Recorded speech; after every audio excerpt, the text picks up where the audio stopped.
नमस्ते दोस्तों, मैं रमेश मेहता। हमारी कहानी में आप सबका स्वागत है। आज मैं जो राम भगवान की चित्रकूट में जो वनवास किया था, उस समय अत्रि ऋषि और अनुसुईया से मिले थे और उसने बहुत साथ दिया था, उसके बारे में बताऊंगा। अत्रि ऋषि ब्रह्मा के 10 पुत्रों में से एक थे। अत्रि ऋषि ने अपना विवाह अनुसुईया से किया था, जो देवहूति और कर्दम प्रजापति की पुत्री थी। अत्रि और अनुसुईया ने बहुत तप किया। तप करने के बाद उसका जो फल आया, तो तीनों देवों ने उसे प्रसन्न करके उसको तीनों का स्वरूप उसको मिला, जो दत्तात्रेय कहलाए। विष्णु का अंश था दत्त, ब्रह्मा का अंश था चंद्रमा, शिव का अंश था दुर्वासा के रूप में। तीनों का अंश भगवान दत्तात्रेय हुए। उसकी एक बहन भी हुई जिसको ब्रह्मवादिनी कहते हैं। अत्रि ऋषि सप्तऋषि में से एक माना जाता है और अत्रि ऋषि को अश्विनी कुमार की कृपा थी। कथा कुछ ऐसी है कि अत्रि ऋषि और देवहूति तपस्या कर रहे थे। उसी समय पे ब्रह्मा, विष्णु, महेश एक बार साथ में बैठे थे। उसकी तीनों पत्नियां भी साथ में बैठी थी। उस समय प्रश्न किया गया कि सबसे ज़्यादा पतिव्रता स्त्री पृथ्वी में कौन है। तभी विष्णु भगवान ने बताया कि वो है अनुसुईया। अभी अनुसुईया का नाम सुनकर तीनों ने सोचा कि इसका किसी भी हालत पे पतिव्रता भंग होना चाहिए। तीनों देवियों ने तीनों को बताया कि आप जाके उसकी पतिव्रता का भंग कर दो। वो तीनों ब्राह्मण के वेश में अनुसुईया के पास पहुंच गए और भिक्षा मांगने लगे। तो अनुसुईया ने उसे भिक्षा देनी चाहिए। तो ब्राह्मण ने कहा कि आप निर्वस्त्र होकर भिक्षा देंगे तभी हम भिक्षा लेंगे।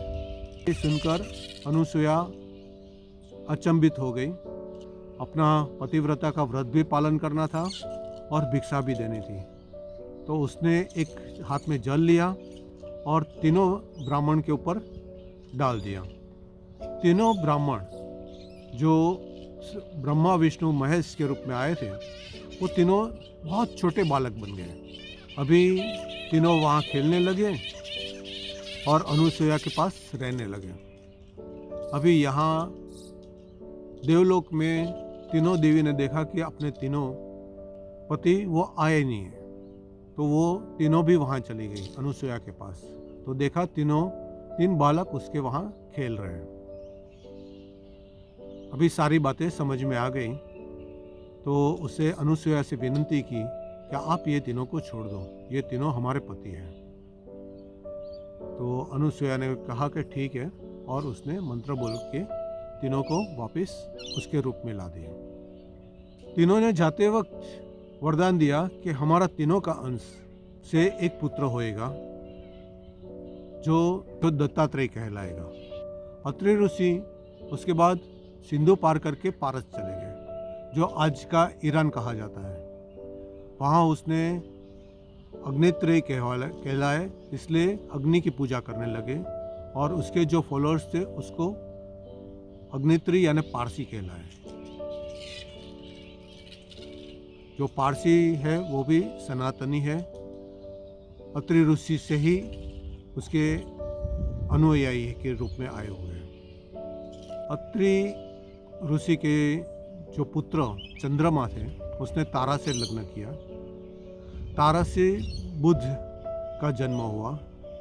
बुध से पुरुरवा, पुरुरवा से आयु, आयु से नहुस, आयु से नहुस, नहुस से यति, ययाति। वैसे 6 पुत्र का जन्म हुआ।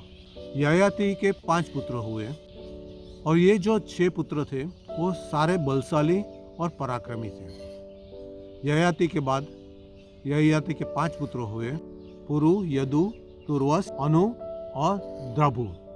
पुरु से पौरव वंश की स्थापना हुई, यदु से यादव, द्रव्यु से भोज और अनु से मल्लेश उत्पन्न हुए। माता अनुसुईया ने सीता माता को पतिव्रता का व्रत सिखलाया और दिव्य वस्त्र और आभूषण भेंट दिए। यही जो आभूषण है और वस्त्र है जो सीता मैया चित्रकूट से लेकर रावण के महल तक उसके साथ जो चली थी। दोस्तों, इसके बाद की कहानी आपको राम के जो दंडकारण्य में जो निवास किया था उसके सारा वर्णन आपको बताऊंगा। तब तक के लिए धन्यवाद। जय सिया राम, जय हनुमान, जय लक्ष्मण भैया और भारत माता की जय।